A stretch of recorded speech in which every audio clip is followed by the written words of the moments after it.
காங்கிரஸ் கட்சியின் வங்கி கணக்குகளை முடக்கிய வருமான வரித்துறை மற்றும் பாஜக அரசை கண்டித்து சென்னையில் காங்கிரஸ் கட்சியினர் ஆர்ப்பாட்டத்தில் ஈடுபட்டுள்ளனர்.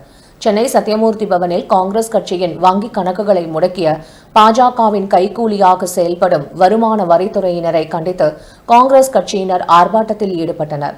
தமிழ்நாடு இளைஞர் காங்கிரஸ் அமைப்பு செயலாளர் திரு காங்கேயம் சரவணன் தலைமையில் நடைபெற்ற இந்த ஆர்ப்பாட்டத்தில் காங்கிரஸ் கமிட்டி அமைப்பு செயலாளர் திரு ராம்மோகன், மாநில பொதுச் செயலாளர் திரு அருண் பிரகாஷ், ஈரோடு தெற்கு மாவட்ட இளைஞர் காங்கிரஸ் தலைவர் திரு எஸ் சந்தான பாரதி, காங்கேயம் சட்டமன்ற துணைத் தலைவர் திரு சந்தோஷ், கரூர் மாவட்டம் இளைஞர் Congress Kiruthika Balakrishnan, state joint secretary இளைஞர் காங்கிரஸ் அவுட்ரீச்சல் திரு அறிவழகன், வேளச்சேரி இளைஞர் காங்கிரஸ் சட்டமன்ற தலைவர் ஸ்ரீராம், தமிழ்நாடு இளைஞர் காங்கிரஸ் மாநில இணைச் செயலாளர் திரு தௌபிக், திருப்பூர் மாநகர இளைஞர் காங்கிரஸ் பொதுச் செயலாளர் திரு ஜோஜன் மேத்யூ, நாமக்கல் மேற்கு மாவட்ட தலைவர் திரு ஆதி உள்ளிட்ட பலர் கலந்து கொண்டனர். முன்னதாக வருமான வரித்துறை மற்றும் பாஜக அரசை கண்டித்து பேரணியாக சென்று கண்டன கோஷங்களை எழுப்பினர்.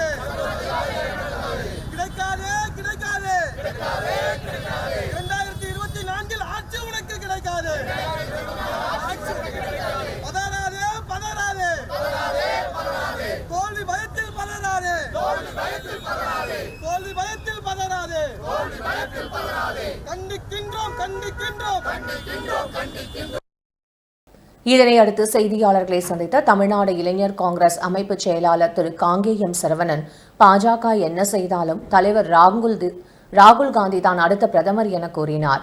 மேலும் சமீப காலமாக உச்சநீதிமன்றத்தின் தீர்ப்பு ஜனநாயகத்தை காப்பாற்றக்கூடியதாக உள்ளது என தெரிவித்தார்.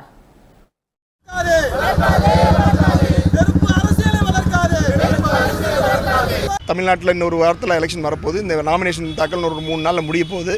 இந்த சமயத்தில் இப்படி ஒரு வேலையை பண்ணியிருக்காங்க. இதற்கான காரணம் என்னென்னா, அவங்களால பொறுத்துக்க முடியல. நீ அடுத்தது ஆட்சி மாறப்போகுது, அதில் எந்த மாற்றம் இல்லை. இந்த பாசிச அரசுனால் அதை ஏற்றுக்க முடியல. நம்ம எலெக்ஷன் சரிவர செய்யக்கூடாது அப்படிங்கிறதுக்காகவே இந்த நேரத்தில் இப்படி பண்ணியிருக்காங்க. எத்தனை முறை இப்படி செஞ்சாலும் எங்களது தலைவர் ராகுல் காந்தி தான் அடுத்த பாரத பிரதமர். அதை யாராலும் தடுக்க முடியாது.